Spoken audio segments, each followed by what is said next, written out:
Hello, everybody. Welcome to another preview edition of the Frogs Insider Podcast, a member of the Dave Campbell's Texas Football Republic of Football Podcast Network, and brought to you, as always, by the excellent folks at the Flying T Club over at TCU. I am super excited today to be joined by the KC Star reporter covering Kansas athletics, Shreyas Laddha. Shreyas, really appreciate you taking some time to. You laugh, so did I nail it or did I get it totally wrong? Okay. I got a pronunciation lesson prior to hitting record, but then I doubted myself the minute I started to talk. So we know how these things go. But Shreyas, really appreciate you taking some time and jumping on to preview this game this weekend. Absolutely. Thanks for having me. Excited for Yeah. Of course. So both these teams, I think, coming into the final game of September, thought they'd be in very different places. Kansas was one of the dark horse picks to be atop the Big 12. I think TCU internally had a lot of confidence about what their season could look like 4 games in. And I think it's fair to say both of these programs and fan bases are pretty disappointed where their team sits at this moment. So from your perspective, what has kind of gone wrong for Kansas this season, or was this kind of to be expected based on all the changes that happened on that program? I think it was an interesting start to the season because I think you look back at the last 3 weeks and you see a Kansas team that probably looks like they're a young team with the way they've blown a lot of fourth quarter leads, but they have 30 guys who are graduating at the end of this year. The expectations, like you alluded to, were, Big 12 championship. Within this program, they thought this is the year that they're going to go and be representing the conference as one of the teams in the Big 12 championship. And, they're hoping for college football playoff hopes and all that. And it's become kind of a disaster start to the season. They've, against West Virginia, they had an 11-point lead. They blew it in 5 minutes. This continues a trend of them blowing fourth quarter leads. They've allowed 3 straight games where they've allowed a fourth quarter touchdown to go ahead. Obviously Illinois looks better than they did last year. So, it's a loss, but it's not as bad as what we once thought. But now UNLV, with everything going on over there, it's kind of a mess. Yeah. I think the biggest thing right now is Jalen Daniels has not looked like Jalen Daniels looked like in 2022 or even 2023. I think, he looks like a guy who hasn't played enough football in the last 2 years. I mean, between the last 2 years combined, I think 12 games of football on the field. And I think that rust and the new offensive coordinator and just that instability in the offensive end, I think it's been the biggest issue. Their running back is still doing great things. And Devin Neal, 4 straight games, 100+ yards. He's the star that he is. But Jalen has been the, I think, reason you can really point to and say, hey, if he didn't throw this many interceptions, or maybe you take off 1 or 2 of those picks from the last couple of games, you'd be talking about a Kansas team that's probably 3-1, maybe even 4-0. That he has 9 turnovers in 4 games, and Jeez. It's been just tough to watch if you're a Kansas fan, I think, because he was so good in 2022. I think the last time these 2 teams played, he was a Heisman contender, dark horse Heisman contender. And I've been on the beat since that Liberty Bowl game. Okay. And, that was my first real time watching him. I just came away thinking, man, this guy's so good. He has not been good, as good as that since. I mean, he was good last year before he got hurt, but it's been a really weird thing to watch because he's an older quarterback. You don't expect to see this, but you never know, especially after the shoulder injury. Then the back injury kept him out after 3 games last year. So I think they're just trying to figure out what's wrong. And I mean, I know it's hard to kind of make that assumption of what's wrong, but how much of this do you think is injuries and rust, and how much is this Jeff Grimes? I mean, obviously, Lance Leopold had so much success with Andy Kolotek, whatever. I've got enough difficult names to say I'm good. But how much of this is a changing system with an old quarterback and an old quarterback that has dealt with some injury issues and dealt with some rust, and how much of this do you think can just be attributed to he's just started the season a little bit off?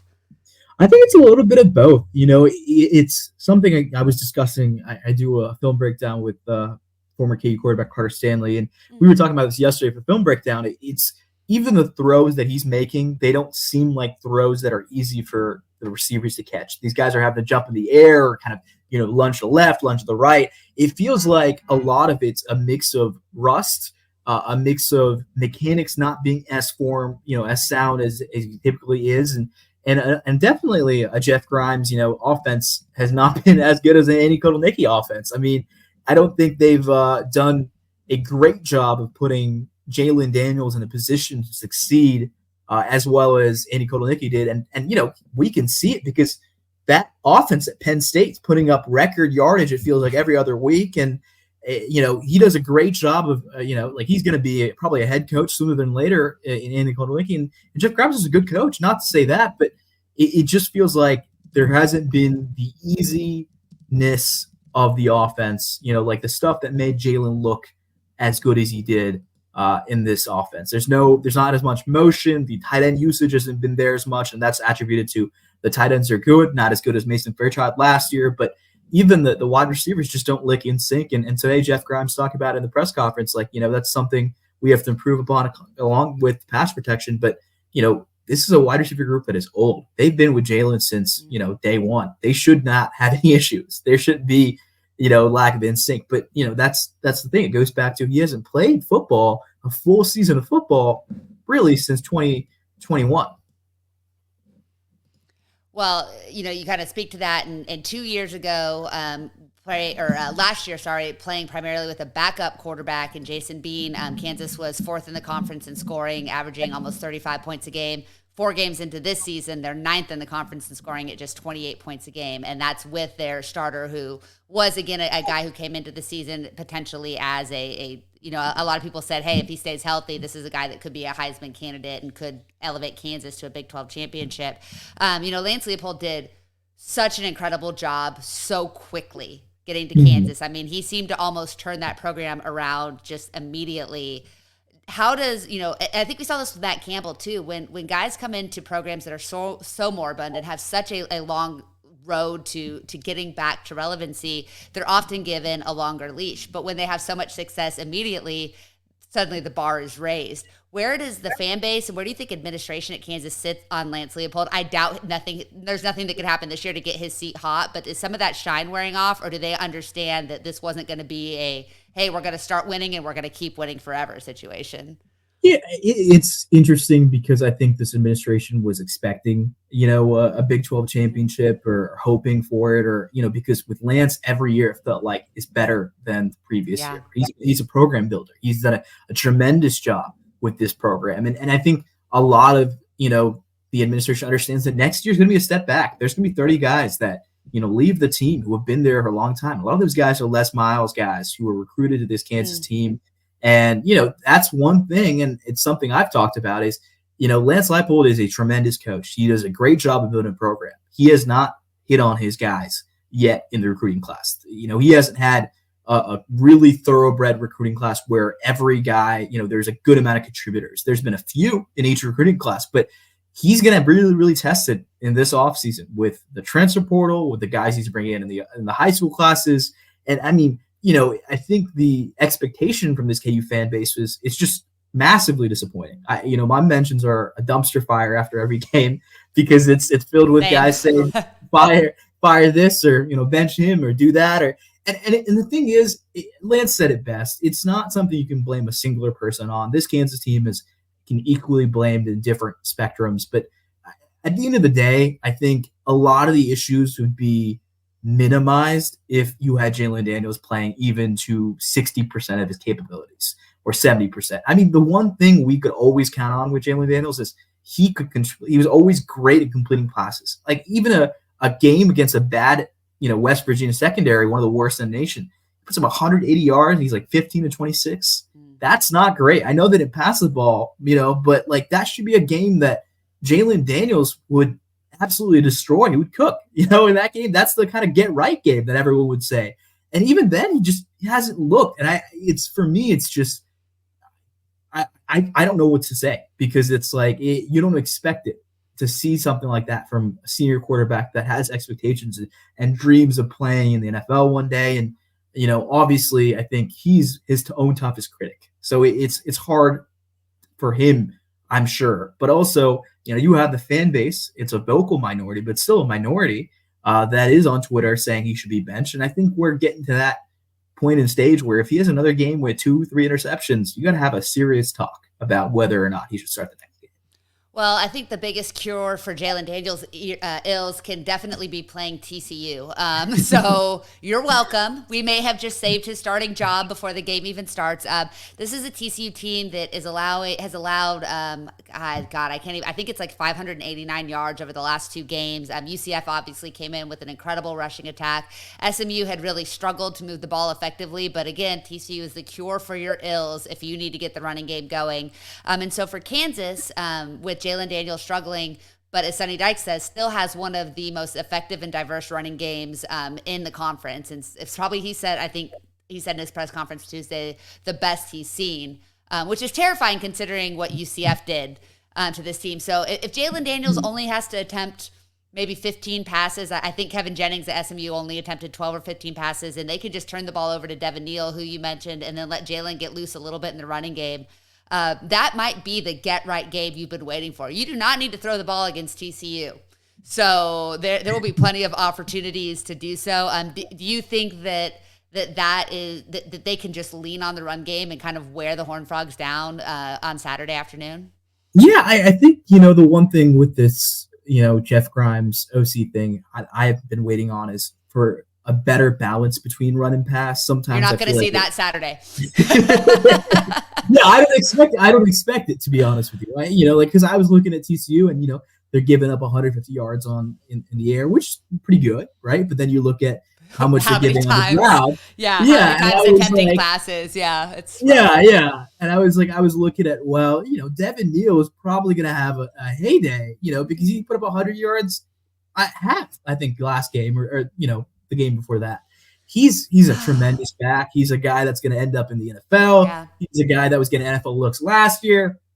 It's going to be really interesting because Kansas has Devin Neal, but they also have Daniel Highshaw, who is great, brutalizing back.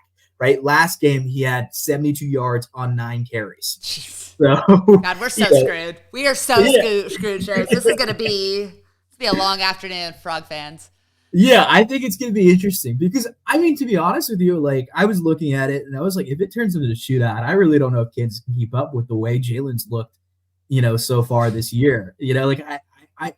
Every time I think it's going to be a turnaround game for Kansas, they've gone out and done something, and I'm like, oh my God, what was I thinking? I had this team, the year before I had them winning 9. I think they won 9. And this year I was like, okay, I'll keep going bold. I'm looking at the schedule. They have a relatively easy schedule. I think they're going to go to the Big 12 championship. I think this team is ready. I'm having them winning 11, losing to K-State. And I look like, I have egg on my face right now. And, now everything that I thought about Kansas football and what I know and, what I expected and just the feel around the program, it's gone out the window. I think until they stop the spiral of losing, everything and anything is on the table. We could be talking about 5-7. We could be talking about 7-5. We could talk about them running the table. But I need to see them win on Saturday for me to come out there and say anything definitively, because they should have won against West Virginia. They should have won against Illinois. They should have won against UNLV. But they've been their own worst enemy. And a team that is old and experienced should not be blowing fourth quarter leads like the way they are. I'd like to invite you to our support group. We started it in 2023 after TCU lost to Colorado, and then the wheels immediately came off. And so I want to say I understand your pain. I can both sympathize and empathize. And one of us is going to get a glimmer of hope after Saturday, and one of us is going to basically have to throw in the towel, because I really do feel like this is almost an elimination game. I do think that we will see potentially 2 one-loss teams in the Big 12 championship, and I could see a 1-loss and a 2-loss team just because of how uneven this league has been. But that team that picks up that second loss before September has ended in conference play is going to be in an absolute world of hurt. And you do not want to be that team. And so I think it's going to be very, very, I think both teams feel like their backs are against the wall. You alluded to this a little bit, and that this could be a shootout, and could Kansas keep up? I think that's the one shot TCU has to lose. We know TCU has not shown any ability to stop the run, but we have seen them put points on the board. Now, not through the running game, but Josh Hoover has he had a very bad day Saturday. He would be the first to tell you that. But he's put up huge numbers going into that, and he had been completing passes at a high rate, not turning the ball over. How much success can this TCU passing attack have against the Kansas defense? And if TCU is going to figure out how to run the football, does Kansas provide enough is their front strong enough to keep it from being against Kansas this weekend, or do you think that TCU might be able to get things going in that regard? I think it's really interesting because this Kansas secondary was a major strength point coming into the season. Kobe Bryant and Melo Dotson were guys who got preseason all, Big 12 nominations. They had some nominations last year. They were tremendous. They haven't been as good as they were last year. They haven't been able to get the turnovers that they've created last year. I think it's going to be really interesting because Garrett Green, who's an okay quarterback, I wouldn't say he's amazing, but he's a solid, Big 12 quarterback. He kind of cooked a lot of these guys out there on Saturday. He had a really, he had a nice field day. The one thing with Kansas's defense is they've done a decent job stopping the run game, but they haven't done a good job of stopping quarterbacks that scramble a little bit. They've done a really bad job. I know Hoover doesn't do it too much, but I could see him bringing that out a little bit because Kansas has not been able to contain the QB scramble outside of the Illinois game. And that was something that, they had experienced with Luke Altmaier last year with, carved him up for 80 yards, I think a 72-yard touchdown. And, they did a good job against UNLV, and they didn't do a good job against Garrett Green. I think it's going to be really interesting because I think the secondary expects them to be better and expects them to bounce back after they played against, West Virginia. I think they underestimated the West Virginia receiving core. The Kansas D-line is good. They haven't done they had 3 sacks against West Virginia, but they only had 2 QB hurries or QB pressures outside of that. There isn't one selective guy in that, line that I can sit there and say, that's the guy who gets the quarterback. If they get to the quarterback, it seems like they kind of share it amongst themselves. There's no one guy like last year where they had Austin Booker, who's now the Chicago Bears, and the year before that, they had Lonnie Phelps, who gets the quarterback. There hasn't been a guy that emerges for Kansas like that. I think they could do a little better job of getting through pressure-wise, but, 3 sacks, you can't say too much about it. But, there have been times where I felt quarterbacks just had too much time to sit around and throw and pick apart. And if that happens, especially with the way the offense is played and turn the ball over, a good Kansas defense could be tested real quick because they were exhausted. They've been exhausted at the end of these games because they're just really not getting the chance to sit down because, Jalen Daniels has had a rough year. And it's funny you say that about TCU. I'm a Georgia grad and a Georgia fan. Oh, you know what? I feel like you should have disclosed this information before you confirmed this interview because man, I was enjoying this so much too. Like we were in such a great place. I was like, oh, we're going to be friends. This is going to be, You ruined it. You ended it. Yeah, so for me, I had a great 2022. It was my favorite. I enjoyed it. I was like, run up the score, I understood it. I was happy for, the Big 12 to have somebody to represent them. And, sure you are. This thing, but I was like, listen, I saw TCU there. I was like, okay, I wonder how much they'll win by. I didn't think they'd win by the way they won. They could have probably scored 70 that day, honestly. Well, it's weird because, it's just the expectation around this Kansas football program is like what they have for basketball almost, what basketball, being a Georgia basketball fan as well, it's like, the inverse almost. And it's really interesting because this fan base has built so much hype around this season. This was like, they're supposed to be like 2008, 2009 year. And like that 2009 year, it was kind of disappointing. Mangino got fired and, I don't expect Leipold or anything like that to be fired, but it does feel like, at least so far, it's stepped back from everything Kansas was building towards. And they've kind of, they're not playing at home. They're playing at Arrowhead and they're playing at, like all that, factors in. But if you're Kansas, you're asking for money from donors for the stadium that costs a ton of money. You need to win football games because if it doesn't happen this year, and I'm really curious about how many people show up. I don't know how well TCU travels. I think relatively well. Huge fan base in Kansas City, so I think this will be a decent TCU turnout, despite the record.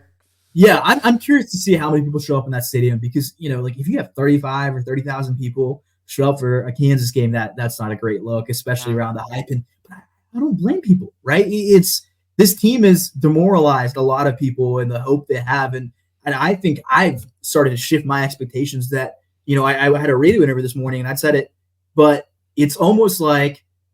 Now it doesn't matter what you thought was going to happen before the season. We are in conference play. They start off conference play with an L. Let's just see if they can win a football game. And then we can start talking about bowl games. And otherwise, we're going to sit here and talk about the Armed Forces Bowl or whatever stuff that Kansas fans don't want to hear. But until they get put together 2 straight W's, it's going to be a question of how good this Kansas team is. And I'm sure it's the same with TCU, right? You want to see them string together something to show that they are a legitimate contender for an actual decent bowl game or even the Big 12 title. Well, I mean, it feels stupid to say it 4 games into the season, but at TCU at 2-2, Kansas at 1-3, this almost, at least I look at this at TCU is almost a bowl elimination game. If you don't win this game on Saturday, the road to 6 wins looks really difficult for this team. And, and I think Kansas isn't that far off. Their schedule might not be quite as daunting, but like TCU has not gotten to the difficult part of their schedule. I think most TCU fans thought worst case scenario, we'd be sitting at 3-1, 4 games in. And it's not just the losses, it's the way they got handled from the middle of the third quarter against UCF to the entirety of the SMU game. If they can't go out on the road and show that they still have the heart to play, it's going to feel like it did in 2023 when everybody just kind of quit. Like it was, and I think that's the thing. And I'm sure that's exactly what you described around Kansas is that it's not just the losing, it's having the expectations and good reasons for the expectations and seeing the rug pulled out from under you. And then on top of that, not playing in your home stadium, your superstar quarterback not living up to the high expectations and the hype. He's finally healthy, but it's really difficult when you're trying to build momentum and build a program to have this kind of season. And again, too, on top of it, and this is how TCU feels, in such a wide open Big 12. Like it was there for the taking. And now it's just like, who the heck is going to take it? And I don't think either of our fan bases think it's going to be us. So, but a win Saturday, you can start turning things around and get back on track. I want to ask you a little bit about playing in Arrowhead. I've actually never gotten to go. I'll be up at the game on Saturday. I'm really excited about it because anytime you can cover your college team in an NFL stadium, it's cool. But playing in an NFL stadium as a college team when that's your home field, not quite as cool. What do you kind of think that experience is going to be like? What is the environment like? Does it give a good does it feel electric, or is it going to be pretty down, not just because of the way the season has started, but because of the stadium as a whole? It'll be a little interesting. So I personally have not seen it because the first 2 games were at the soccer stadium in Children's Mercy Oh, that's Park. right. So, yeah. So it'll be interesting. Like my closest venture to Arrowhead is when I've had to cover some Royals games for the Star over the summer or whatever, and it's right next to Arrowhead. I still haven't had the chance to go to a Chiefs game. I'm a big Patriots fan, but it's you are the worst. We Patriot and a Georgia. I mean, what is life like in years you don't get to win a championship? And how many of those years have you experienced? Like 3 in your entire life? Come on. I'm a Boston sports fan, so it's I grew up with Boston College as my team, so it's a good year. Okay. Oh, we can relate there. My sister and my brother-in-law went to BC, so we found a connection point here. Dude, we should have made this podcast about Boston College because how fun are they to watch? Castellanos, Bill O'Brien, who would have thought that this is the magic formula to potentially win in the ACC? Way more interesting than either of our teams.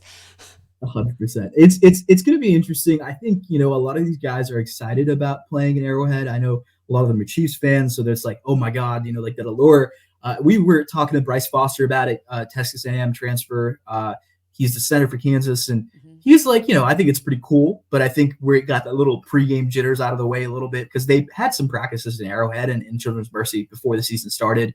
Obviously it doesn't really matter until you're there. You never really know how it is. And I think, if Kansas can get 50,000, 55,000 people to come out and watch this game, I think that's a really big thing. I really am curious to see what the stadium count is. And I think at the end of the day, it matters to them more so because Kansas is honestly, essentially, I think Kansas City's team. It's not Missouri. It's not Kansas State. It's Kansas. And you want to showcase a good showing and ideally a win because I know Kansas has a lot of recruits coming in. I think it's the most recruits they've had all year come to this game because you're telling recruits, hey, look, we're playing an Arrowhead, maybe that could be you in a couple of years, all that stuff matters to these guys. And I think, at the end of the day, it'll be really interesting to see how many people show up, number one.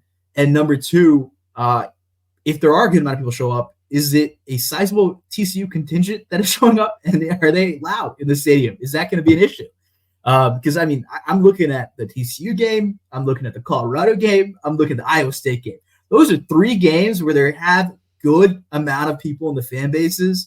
And especially if those teams are decent still, at the end of the year, because they're end of the year games, where they could travel well and they could, be an issue, especially Iowa State. I don't know if you've been in an Iowa State game. Oh, they're rad. Iowa State and West Virginia, the two craziest fan bases in the conference, two best tailgating scenes that I've ever seen. It's incredible. It'll be a lot of fun. I think it'll be a good opportunity for both teams to kind of see what they're made of. And I think, like you said, it's a get right game for both of them. And it's kind of like Lance has alluded to the fact that it's not a lot of season left, but how many weeks can you keep saying that? Like we're next week it'll be Arizona State. After that, KU has its first bye week, and we're essentially halfway through the season at that point. That there's only so many weeks left in this season that you can say that. And I think they just have to string together some wins if they want to, right the ship. And more importantly, you're ideally hoping, if you're a Kansas fan, they need to beat TCU, they need to beat Arizona State. You have that bye week, then they need to beat Houston. And then you go in and you play the biggest rival that you have in Kansas State outside of Missouri. You haven't beat them in 15 years. 15 years to lose it. This was the year that they thought they're going to beat Kansas State. From so many players I talked to, everyone thinks that this is the year. This is the, they're not even like worried about it, coming into the season. So who knows? After what we saw against BYU, I'd say Kansas still has just as good of a shot to beat Kansas State as they did before the season started. That's fair. That's what I'm saying. This conference is wide open. I really don't think there's a definitive, besides Utah, I haven't really seen anybody definitively above anybody else. And I think that's good for TCU and Kansas, because if you string together some wins, then you're right back in the conversation for a Big 12 title. It's going to be fascinating. I think this being the first time that they've played at Arrowhead I think a lot of people will come out of curiosity and just getting to go to a game in Arrowhead at a price point that's a little bit more affordable than it would be on a Sunday. So I think that it will be pretty, and I think we're all just kind of hoping maybe Taylor shows up. Like, there's no reason for her to be there, but maybe Taylor Swift shows up. I don't know. I'm going to be checking this week just to make sure. I just, maybe she's really into college football. We just don't know. Okay. Last question. It's going to be a two-parter. Number one, you're probably way more interested in a different game this weekend than you are in the game that you're covering, because I want to ask your prediction on Georgia, Alabama, but I also want to get your professional prediction on what you don't. If you don't want to give a score prediction, that's okay. But is this a game that Kansas gets back on track and gets a win, or does TCU come in and pull off the very minor upset? And how are your Dogs going to do against the Tide this weekend? I think it's going to be really interesting, this game. TCU, I think it go a lot of different ways. Every week I have basically predicted Kansas to win, and eventually sometime they'll be correct. I think Fair enough. I think I had UNLV covering, so at least I had that right. But you literally might have changed college football because of Kansas losing that game. Like the contractual holdouts midseason might have happened because UNLV beat Kansas. Yeah, it's insane. Ridiculous. I was like texting Carter Stanley about that. I'm like, oh my God, I can't believe Kansas lost to this guy who threw 86 yards and now is not playing. Hey, blame TCU for Colorado, for the Colorado hype train last year. Blame Kansas for fundamentally changing college football as we know it again. It's fine. A little butterfly effect. I think it'll be a game that I think Kansas can win this game because it's at home. I think if this was on the road, I think I'd feel a little less confident about it. But I think, if this is what they are, and the coaching staff has both reiterated they think Jalen Daniels took a step forward on Saturday, which I don't know. I don't necessarily agree with that assessment, but if the step forward is from 3 interceptions to 1 interception and a fumble, I guess that's technically a step forward. But it'll be interesting. I think if it becomes a shootout, I would not feel confident if I was a Kansas fan.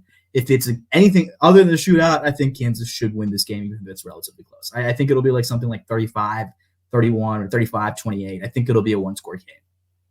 Yeah, I think that's fair. And Georgia on top, I'm assuming? I think so. I hope so. I don't know. I get nervous anytime they play Alabama. I think, the one team I hate them playing is Alabama. Like, I don't get nervous about any other game, but especially Alabama. But, Saban isn't there, so I feel a little more confident. Tuscaloosa is always tough to play at. I was texting my friends back home about this. I was like, there's one overly confident Georgia fan in the group chat, and then everybody else is like, dude, we're going to lose. We're going to get destroyed. It's like the cautious jinx optimism. And then he was like, nah, man, I've been watching the practice videos. Have you seen what's coming? I was like, yeah, they were probably practicing hard last year, too, when they lost the SEC championship game that they probably should have won. So until they win, I don't care, you know? TCU has had its best week of practice the last 3 weeks going into embarrassing losses. So I know how that goes. I think Georgia handles Bama pretty easily. The game I can't wait to watch is Georgia, Texas. That is going to be a potential game of the year situation there. Where can people find your work? Where can they find you on socials? Where can they read your stuff at the Star? Yeah, you can find it at thekcstar.com. I also post a lot of links on Twitter to all my articles and film breakdown stuff. My Twitter is SHRE98. But yeah, those places are probably the best to find my work, and excited for this game. It should be, I think, a fun one. Listen, up until about the last 12 minutes when you dropped that you were a Georgia alum, this was a blast. I really enjoyed having the conversation with you. We're going to do this again ahead of basketball season too, I think. Absolutely. We're going to definitely have to talk some hoops. So that one I don't think will be as competitive as this football game will hopefully be, but we'll see. It's a long way. We're a long way from Big 12 play. So Shreyas, thank you so much for taking the time, for dropping some great knowledge for us. And we'll see what happens on Saturday. We'll see what happens. Yeah, it'll be a lot of fun. I'll see you in the press box there. I will be I'll be on the field and in the press box. I do some photography, and then depending on, I spent the whole second half of the SMU game in the press box because I was done melting in the sun for that result. I have standards and I have rules, and that's I go inside when we're bad, and that's just the way it works. So understandable. I get it. All right, appreciate your time. Thanks for having me.